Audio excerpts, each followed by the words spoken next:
दोस्तों, मैं सैयद फरहान अहमद हूं। पश्चिम बंगाल में विधानसभा चुनाव से पहले अब भारतीय जनता पार्टी में ही गृह युद्ध छिड़ गया है।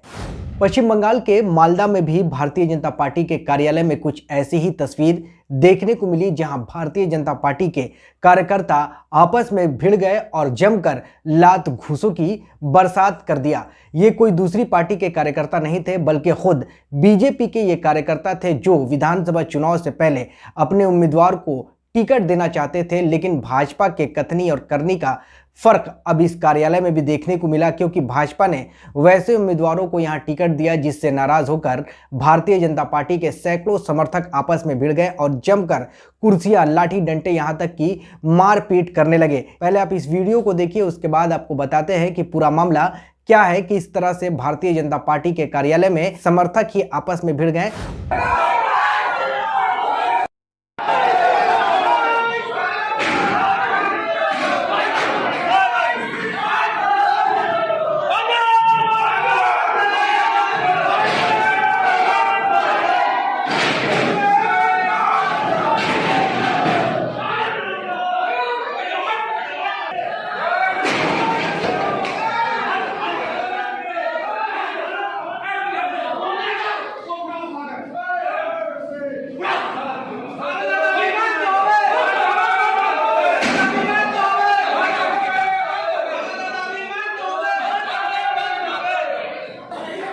तो दोस्तों, आपने देखा इस वीडियो में कि किस तरह से भारतीय जनता पार्टी के कार्यकर्ता आपस में ही लड़ रहे हैं। ये कोई ऐसा पहला वीडियोस नहीं है जब भारतीय जनता पार्टी के कार्यकर्ता आपस में भिड़े होंगे। इससे पहले भी पश्चिम बंगाल में कई बार टिकट बंटवारे को लेकर घमासान हुआ था। अब सवाल ये उठता है कि क्या बीजेपी पश्चिम बंगाल में अपनी हार को देखते हुए पार्टी के कई कार्यकर्ताओं और नेताओं का टिकट जो है बदल दिया है। इस बार भी आप देखिए कि किस तरह से मालदा में जिस तरह से घमासान हुआ, वो टिकट बंटवारे को लेकर ही हुआ। पिछले दिन वो आपने देखा होगा कि किस तरह से भारतीय जनता पार्टी ने एक कांग्रेस की महिला नेत्री को टिकट दे दिया, और इस महिला नेत्री ने साफ कहा कि उन्हें भारतीय जनता पार्टी का कोई टिकट नहीं चाहिए, उन्हें भारतीय जनता पार्टी के टिकट पर विधानसभा का चुनाव नहीं लड़ना है। कांग्रेस की महिला ने साफ लहजे में कह दिया कि भारतीय जनता पार्टी की ये शर्मनाक हरकत मुझे समझ में नहीं आ रही है। भारतीय जनता पार्टी ने बिना सोचे समझे ही कांग्रेस की महिला को टिकट दे दिया गया था।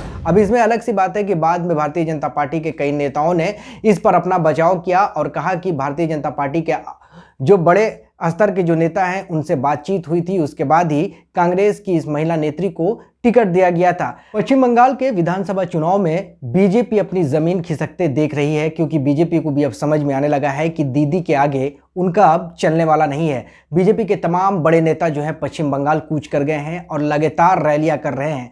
उत्तर प्रदेश के मुख्यमंत्री योगी आदित्यनाथ से लेकर बीजेपी के राष्ट्रीय अध्यक्ष जेपी नड्डा के अलावा खुद गृह मंत्री और प्रधानमंत्री ने पश्चिम बंगाल में मोर्चा संभाल लिया है, क्योंकि पश्चिम बंगाल में इस बार बीजेपी को ऐसा लगता है कि वो भारी संख्या में चुनाव जीतेगी। बीजेपी ने इस बार दावा किया है कि पश्चिम बंगाल के विधानसभा चुनाव में इस बार वो 200 से अधिक सीटें जीतेगी।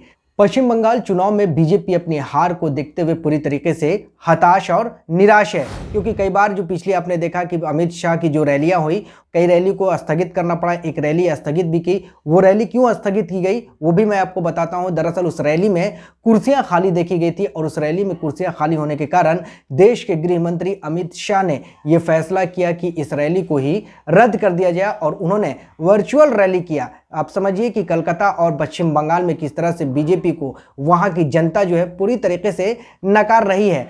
प्रधानमंत्री नरेंद्र मोदी भी लगातार ममता बनर्जी पर हमला बोल रहे हैं, ममता बनर्जी के सवालों का जवाब नहीं दे रहे हैं। प्रधानमंत्री पश्चिम बंगाल में जाकर विकास के नाम पर वोट मांगने की बात कर रहे हैं, रोजगार देने की बात कर रहे हैं। अब ऐसे में जब प्रधानमंत्री ने फिर से ये सारे वादे पश्चिम बंगाल के चुनावी रैली में करना शुरू किया, तो पश्चिम बंगाल की जनता ने खुद प्रधानमंत्री से ही सवाल करने लगे कि जब आप पिछले 7 सालों से देश में सत्ता पर काबिज है, तो वहां की पूरे हिंदुस्तान की बेरोजगारियों को आपने क्यों दूर नहीं किया। क्योंकि प्रधानमंत्री ने जिस तरह से लोकसभा के चुनाव में लोगों से वादा किया था कि अच्छे दिन आएंगे, पेट्रोल के दाम कम होंगे, गैस सिलेंडर के दाम कम होंगे। ये तमाम चीज़ें जो हैं अब लोगों के समझ में आ गई है कि प्रधानमंत्री का जो वादा है महज एक कैंपेनिंग है, दिखावा है और ये झूठा वादा है। और इस झांसे में अब बंगाल की जनता नहीं आने वाली है, क्योंकि बंगाल की जनता ने मन बना लिया है कि इस बार भी वो दीदी को ही लाकर गद्दी पर बैठाएंगे। लेकिन कहीं ना कहीं